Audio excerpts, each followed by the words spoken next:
આમાં જે કઈ બિયારણ નાખીએ છીએ આ જમીનની અંદર, તો જમીન એને ઉગાડવાનું કામ કરે. તમે આંબાનું બિયારણ નાખો તો આંબો ઉગે, બાવળ નાખો તો બાવળ ઉગે. કોઈ પણ જાતના જુવાર બીજ જે કઈ બીજ તમે નાખશો એ ઉગાડવાનું કામ કરે છે. આપણું માણસનું જે મન જે છે એ મન એ આ જમીન જેવું છે. કેના જેવું છે? આ જમીન જેવું. હવે આ જમીનની અંદર આપણે કેવા બિયારણો નાખવા એ ડિસાઈડ કોને કરવાનું? આપણે. પણ એ બિયારણો કેવી રીતે વાવવા એને આપણે સાયન્ટિફિકલી રીતે શીખવું પડે. હવે આપણે કમાવા છે પૈસા, તો આપણે પૈસાનું બિયારણ લગાડવું, બરાબર?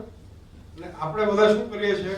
પૈસાનું બિયારણ આપણા મનમાં રોપતા નથી. જો પૈસાનું બિયારણ આપણા મનમાં રોપતા શીખી જઈએ તો એ ઉગે છે, બરાબર છે? મેં શીખી લીધું અને મારા લાઈફમાં ઉગ્યું, એટલે હું તમને શીખવાડી શકું. તમે પણ આવી રીતે વાવશો તો મારું ઉગ્યું તો મારું ઉગશે. ખોટી વાત છે? તો પૈસાનું બિયારણ જે છે આપણા માઇન્ડની અંદર કેવી રીતે એને રોપીએ, ક્યારે રોપીએ તો એ ઉગે અને તમારી લાઈફમાં મોસ્ટ ઓફ જે છે એ મલ્ટીપ્લિકેશન થઈને તમારી તરફ પાછા આવે. If you don't know how to swipe, એટલે કે જો તમે પૈસાનું બિયારણ તમારા મનના અંદર રોપતા નથી આવડતું, તમે નથી શીખ્યા, તો તમે મની ઇવેડર પ્રકારના માણસ બનો. કેવા? મની ઇવેડર. ઇવેડર મીન્સ કોઈ પણ વસ્તુને એક જગ્યા પર આવતું રાખીને ઊભું રાખવું, બરાબર? એટલે કે આપણી પાસે જે અત્યારે પૈસા આવે છે, કોઈની પાસે 50,000 આવતા હશે, કોઈની પાસે 10,000 આવતા હશે, કોઈની પાસે લાખ આવતા હશે, કોઈની પાસે 10 લાખ આવતા હશે, પણ એ અમુક લેવલ પર એને ઊભું રાખી દે, બરાબર? શું કામ? કારણ કે એ મનની અંદર બિયારણ કેવી રીતે વાવવું એમને ખબર નથી. એટલે આપણે થઈ ગયા મની ઇવેડર. એટલે અમુક લેવલ પર આપણે પૈસાને આપણી તરફ આવતા રોકી દઈએ છીએ, બરાબર? અને બાકીના જે લોકો હોય છે એ જો આ વિજ્ઞાનને જાણી લે અને પોતાના મનની અંદર એ પૈસાની રોપણી કરતા શીખી જાય તો એ મની એટ્રેક્ટર થઈ જાય, બરાબર? એટલે મનીને આકર્ષક કરે, ખૂબ બધા પૈસા આવવા મળે. એને કહેવાય મની ઇવેઝર. એટલે કે આપણે મની ઇવેઝરમાંથી મની ઇવેઝર બનવું છે. તો આપણે સૌથી પહેલા તો પૈસાને કેવી રીતે આપણા જીવનમાં ઉગાડવા, આપણા મનની અંદર કેવી રીતે રોપવા, બરાબર છે? ત્યાર પછી બહારની દુનિયામાં થશે. માનો કે આ કન્ટેનર છે, આ કન્ટેનર 50 ટનનો અંદર સામાન ભર્યો છે અને એક આ મશીનરીથી આ કન્ટેનરને ઉચકાવવું છે, તો મશીનની અંદર પાવર છે ને? મશીન અને કન્ટેનર બે સામા મૂકી દો તો ઉચકાશે હે? તો એનું મેનેજમેન્ટ કરવા માટે કોણ જોઈએ છે? માણસ.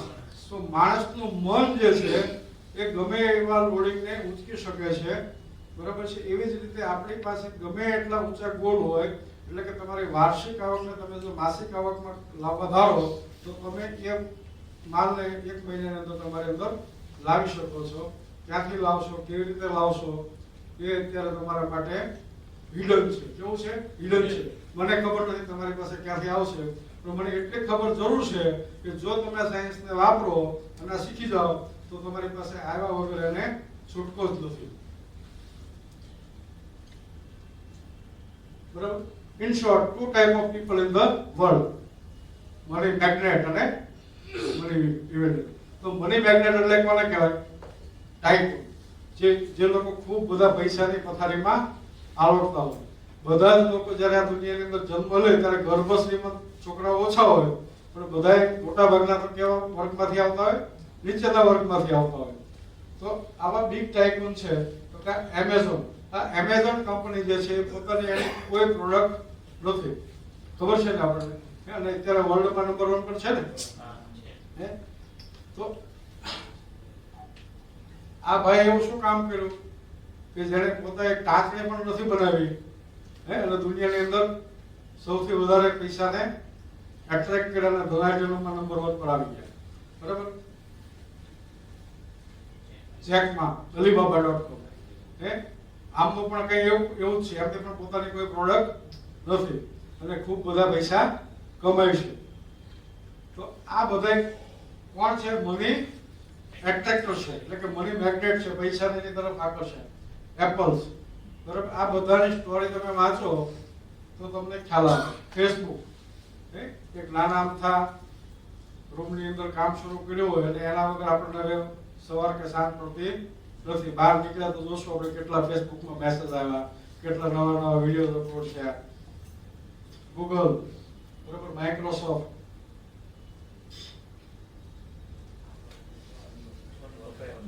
વોરેન બફેટ કેટલા કમાય છે? 243 કરોડ પર ડે, જે આપણે ક્યારે આપણે વિચારી શકતા નથી. અને એને કેરિયરની શરૂઆત ક્યાંથી કરેલી હતી? પેપર નાખવા. તમે સમજ્યા? આપણે એના કરતા ઊંચા લેવલ પર છે ને, આમાંથી કોઈ જાય છે પેપર નાખવા? કોઈ નથી જતું. તો આમાંથી આપણે ફક્ત એક સાયન્સને શીખી લઈએ અને ધીરે ધીરે એપ્લાય કરીએ અને થોડું પેઇન લેતા જઈએ અને જાતે ઊભું કરીએ, ડિસ્કમ્ફર્ટ લાઈફમાં જઈએ, બરાબર, અને સાયન્સને સમજીને થોડો પ્રયોગ કરો એટલે કામ થાય.